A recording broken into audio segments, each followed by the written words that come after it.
Dos elementos juegan papel determinante en la gestión de la actual crisis sanitaria por la que estamos atravesando: el tiempo y la información.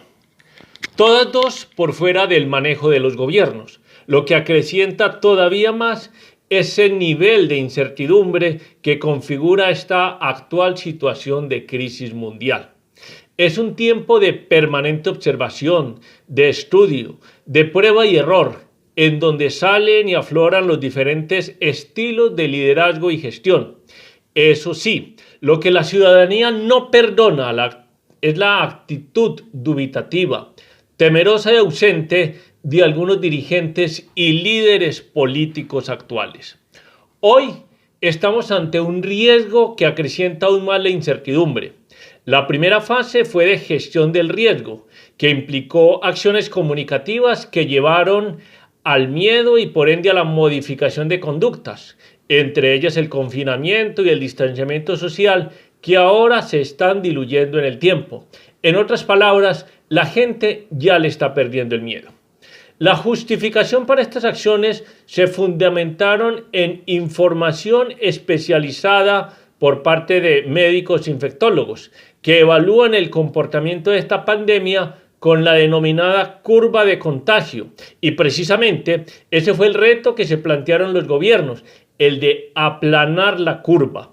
Esta fue la frase a la que más acudieron en las diferentes intervenciones públicas nuestros dirigentes: aplanar la curva. A tal punto que se convirtió en un significante vacío, un término acuñado por Ernesto Laclau y que acude más a la percepción emotiva de la audiencia que a la significación efectiva de su contexto. Por cuenta de ello, se están justificando decisiones que irían en contravía de las mejores acciones de orden científico. O en otras palabras, cada quien está interpretando a su amaño lo que significa esa denominada aplanamiento de la curva.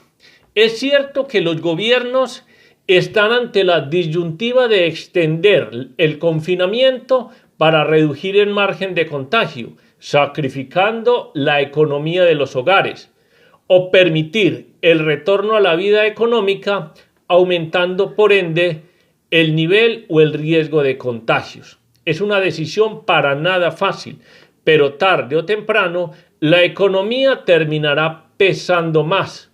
Uno prefiere asumir el riesgo de contagiarse frente a la certeza de morir de hambre. Eso es lo que dicen muchas familias. Frente a ello, los gobiernos tienen el deber permanente de comunicar, de ser transparentes y claros con la ciudadanía.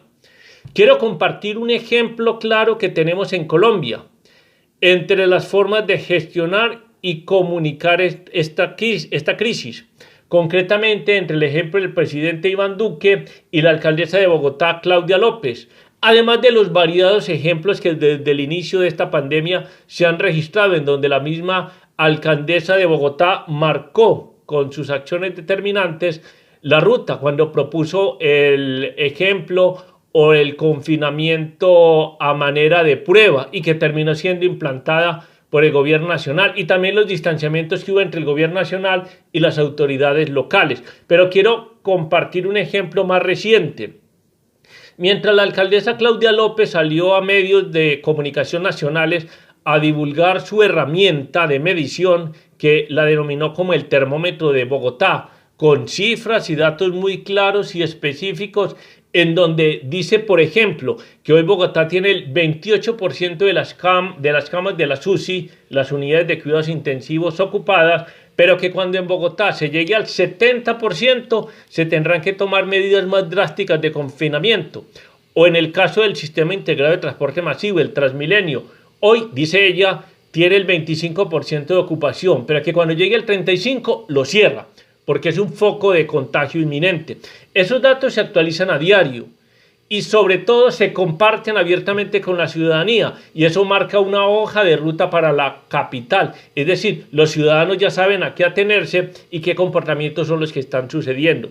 Caso contrario sucede con el presidente Iván Duque. Diariamente sale a través de canales nacionales y de las mismas redes sociales a dar anuncios de orden administrativo, pero trascendió en las últimas horas, en una reunión que tuvo con alcaldes y gobernadores, que posiblemente a partir del 27 de abril se levantaría el confinamiento obligatorio para dar paso a lo que él llamó aislamiento inteligente, que termina convirtiéndose en otro significante vacío, en un término que lleva incluso a equívocos. Cada quien interpretará lo que significa el aislamiento inteligente, y sobre todo con ejemplos que se han visto recientemente.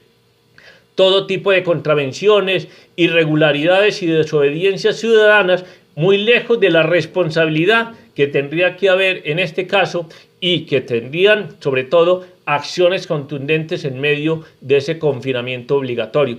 Habrá que ver hasta dónde llega esa inteligencia del aislamiento. En este momento de crisis exige de los gobernantes acciones prontas y adecuadamente justificadas, con información de los asesores en la materia y sobre todo información oportuna, clara, precisa y transparente. Hay hechos incuestionables frente a esta enfermedad del COVID-19.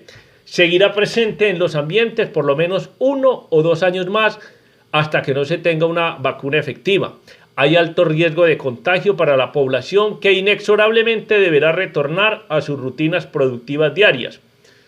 Por ello, la importancia de fortalecer los sistemas sanitarios y de salud de todos los países y de adoptar también medidas preventivas de la misma ciudadanía, como el distanciamiento social y la higiene personal, dando prioridad sobre todo a la prevención. Punto aparte y de análisis merecen las actuaciones de varios mandatarios nacionales en América Latina y en general en el mundo.